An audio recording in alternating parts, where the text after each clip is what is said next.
It's an absolute pleasure to meet you. Thank you, Jimmy. I just have to say, one of my favorite movies of all time is Hudson Hawk, and it's been my email address since I was 14 years old. Okay. So I just want to Were say, you on drugs at the time? I don't know, a lot of sugar. Okay. Wow. Yeah. That's coming left of field. Right? Right, Jimmy. How do we go forward from there? Oh, we can move forward. But Okay. just had to mention it because it's one of my favorites. Okay. For this film, though, is it more intimidating playing a real individual compared to a fictional character, knowing that maybe friends or family might be watching it? And Well, you do feel a kind of extra responsibility that you've got to be as authentic to that person as possible. Sure. But what I found very frustrating about this is that, and I suppose liberating as well, that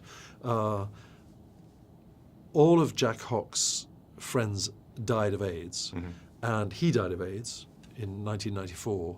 So there were no photographs of him.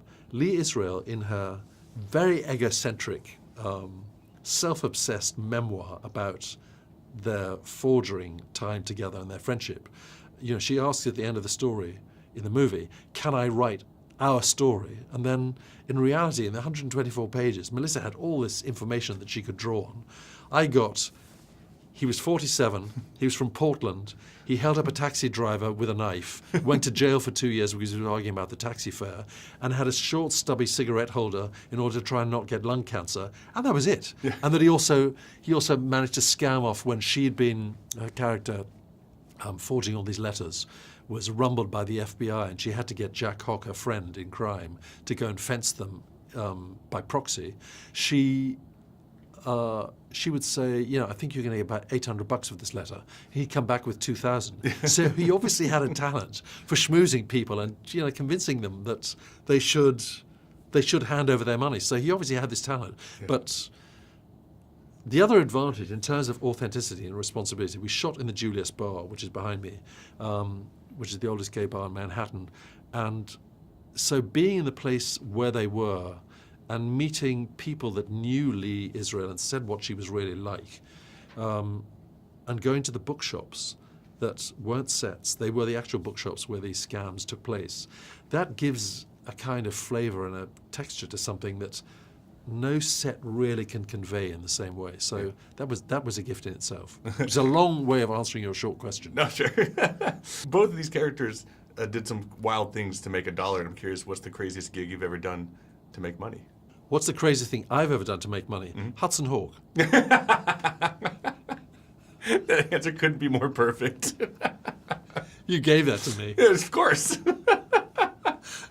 You said that you were kind of limited on the information that you were given about Jack Hawk. Was there any fact that you found the most entertaining that you found out about him? Well, what I just said to you about him being able to get more money than she anticipated, and also having this cigarette lighter is such an affectation that somebody, trolling around New York and Greenwich Village in the early 90s using that suggests somebody to me that sees himself in a kind of loose way, and his clothes were like neo-romantic clothes from the early 80s, but he was last gasp at the Singles Bar beyond his sell-by date. Everything was frayed at the edges and really tatty, losing his hair and all that stuff. So I say losing his hair, I'm losing my hair, so I can't really. Whereas you are absolutely follically unchallenged by the look of it. And I'm curious, how did you initially find out about this story? Did you know about it before? No, I didn't. I had a copy of Tallulah Bankhead by Lee Israel, the biography that she'd wrote about this 1940s theatre actress in New York. But I hadn't taken on board, because she was such a good writer, she subsumed herself in order to present the life of the person that she was writing about. She wasn't a celebrity writer she wasn't Norman Mailer writing about Marilyn Monroe, which then had become the vogue of biographies. So I didn't know the story about this scam whatsoever, and I think it's absolutely amazing that she sold off 400 letters imitating or impersonating, in this act of brilliant literary ventriloquism, the great writers of the 20th century. Awesome. Absolute pleasure meeting you. Thank you. Thank you for Hudson Hawk. Okay.